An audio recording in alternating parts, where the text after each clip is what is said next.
We're back. This is episode 4 of The Art of Agency, a launchpad for realtors. I'm Jonathan Green. And I'm Mallory Pastor.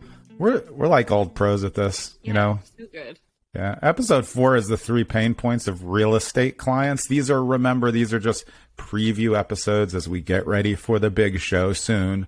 Mallory, are you ready to talk about the pain points of our and all the other real estate agents' clients that are out there? And this is current, right? Yeah, current. I don't know if we're going to be able to fit all of them in, but I think like the top 3 will be good. Yeah, I mean, let's pick 3 out of the 1,000 pain points for real estate buyers, sellers, and investors right now. Although sellers are pretty much killing it, buyers having some trouble where we're at in New Jersey and Pennsylvania.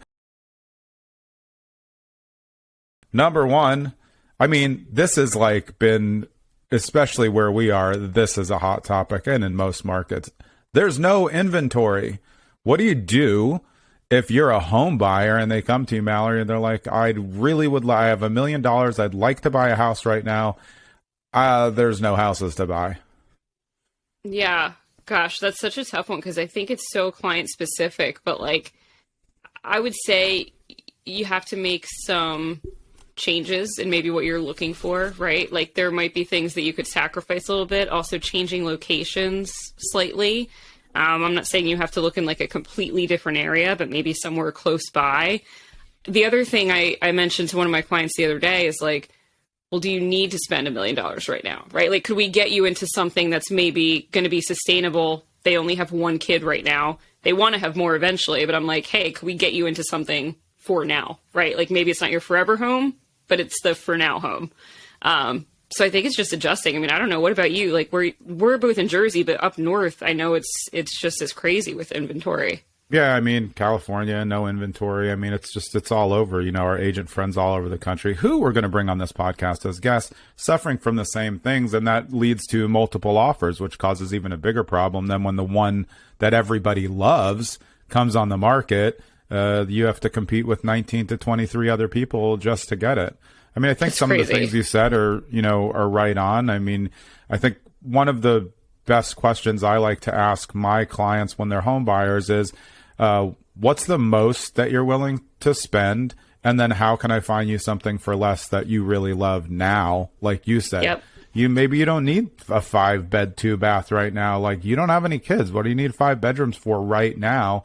I think that home buyers sometimes suffer from thinking that every home is going to be like the home of their dreams and like a forever home. And it's part of our jobs as real estate agents to say like, you know, what if it's not even really a compromise. What if you just go smaller now?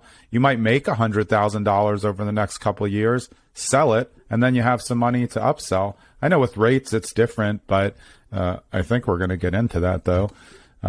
But yeah, I mean, I think home buyers are in a tough spot all over the country, but I think, we've talked about it all the time on the team. I think it's just staying consistent, making sure you're looking for those coming soon properties as an agent so you can get them to your clients and get them prepped, like in advance, like, hey, this is coming Saturday. Do you want to be the first one to see it? I think that's a great thing to do.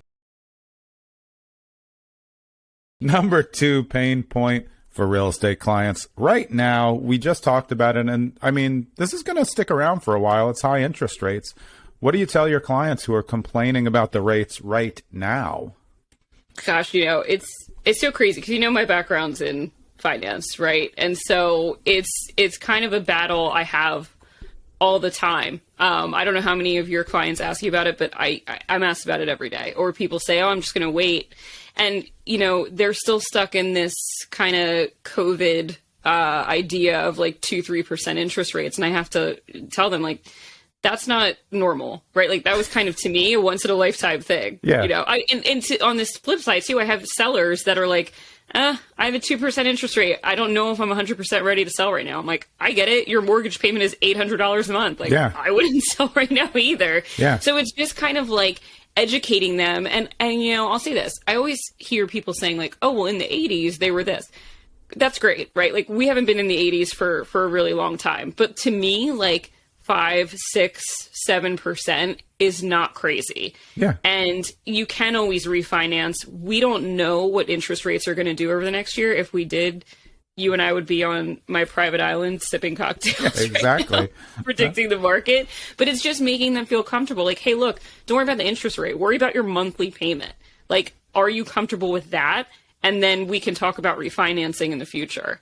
Yeah, I mean, rates is just such like a news topic to me. Like, I can't change that. So what do I care, really? I mean, I understand the sellers who have a 2.5 rate and don't want to sell. Like, that made sense. But if you're growing out of your house, what are you going to do? My favorite response to, well, I'm just going to wait it out is always, well, how long are you willing to wait? Yeah. And if their answer is like, well, I mean, I can't really wait more than 6 months, then we should be looking now. Because what if you find the one? And if you find the one, the house that you really love, like, you're going to figure it out. Because you can't, I mean, you're looking for a reason. Let's go. Number 3, pain point of real estate clients right now. This is a great one. I was burned by my last real estate agent. We hear it over and over and over again. And it's our job, as real estate agents to do better, to show them that we're all not rotating bobbleheads, that we're not all, steaming commission breath out of our mouth at all times, that we can actually help. That's kind of why we created this podcast, right? No, totally. It is. I mean, I think based on both of our experiences, but also based on like client feedback. I mean, honestly, like I had someone, I have kind of a double side. I'm helping them buy and I'm helping them sell, and was asking them, like, I'm curious, like, you've owned properties before. You're not a first time home buyer. You've used that person to buy. Like, why aren't you using them again? Yeah. Right. And fair question. Yeah, it's totally okay. And I'm like, I'm just nosy, but I'm also curious. Like, I want to make sure I don't do the same thing. And there's so much of that, right? Like, and people aren't loyal, right? Like, we both know, like, we're a Zillow Flex team. Like, we get Zillow leads, and a lot of times it's people that bought 2, 3, 4 years ago, and they're inquiring on Zillow. Well, let's be real. I mean, 15% of our Zillow intake calls are from people who have agents. And then when we say, if you have a real estate agent, why are you clicking the buttons on Zillow? And they're like, well, they didn't really get back to me. And then we go into the dialogue. Well, I mean, how much can you really trust that agent if you're clicking on Zillow instead of just sending them the property? And there's a dynamic of real estate agents. I mean, I think the nurture game, we talk about this. The nurture game to me is not just with prospects, right? Like, I do this, you do this too. Like, I become very close to my clients. Like, I have dinner at their house. I send them Valentine's Day cards. I send them birthday cards. I don't send Valentine's Day cards. I do. It's just not my jam. It's cute. But, I respond to their Instagram stories about their kids, or I like, how's so-and-so softball, season going? Like, just staying in touch and just differentiating yourself is like, hey, I wasn't just trying to make money off you.